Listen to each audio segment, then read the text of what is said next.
করবেন, দোয়া রাখবেন। আল্লাহ যদি আমাকে তৌফিক দান করেন আগামী সংসদ নির্বাচনে ধানের শেষে, তখন আমি প্রতীক পাইনি। তখন আমি বলেছিলাম যে আমি যদি আল্লাহ তাআলা আমাকে কুড়িগ্রামের সদর 2 আসনে মনোনীত করেন, আমি যদি আপনাদের ভোটে আল্লাহ তাআলা আমাকে বিজয় লাভ করার ব্যবস্থা করেন, আমি তখনই আপনাদেরকে বলেছি যে আমি কুড়িগ্রাম সদর 2 আসনের কোনো মন্দিরের অবকাঠামোর কাজ অসমাপ্ত রাখবো না। এটা আমার মনে হয়েছে। তার কারণ বিএনপি সবসময় সকল ধর্মের যারা রয়েছেন সবাইকে সম্মান দিতে জানে। বিএনপি সবসময় আপনাদের পাশে থাকে। আমরা মনে করি আমরা যারা বাংলাদেশে জন্মগ্রহণ করেছি আমাদের প্রত্যেকেরই অধিকার রয়েছে রাষ্ট্র আমাদের সবার, এবং আমাদের সকলের ধর্ম আমরা স্বাধীনভাবে পালন করব।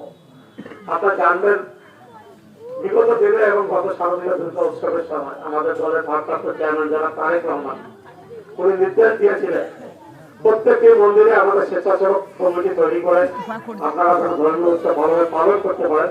এই ব্যাপারে কিন্তু ওনার নির্দেশনা ছিল। আপনারা তো দেখেছেন আমাদের অনেক নেতা কর্মী আপনাদের পাশে দাঁড়িয়ে আপনাদেরকে পাশে থাকার চেষ্টা করেছে।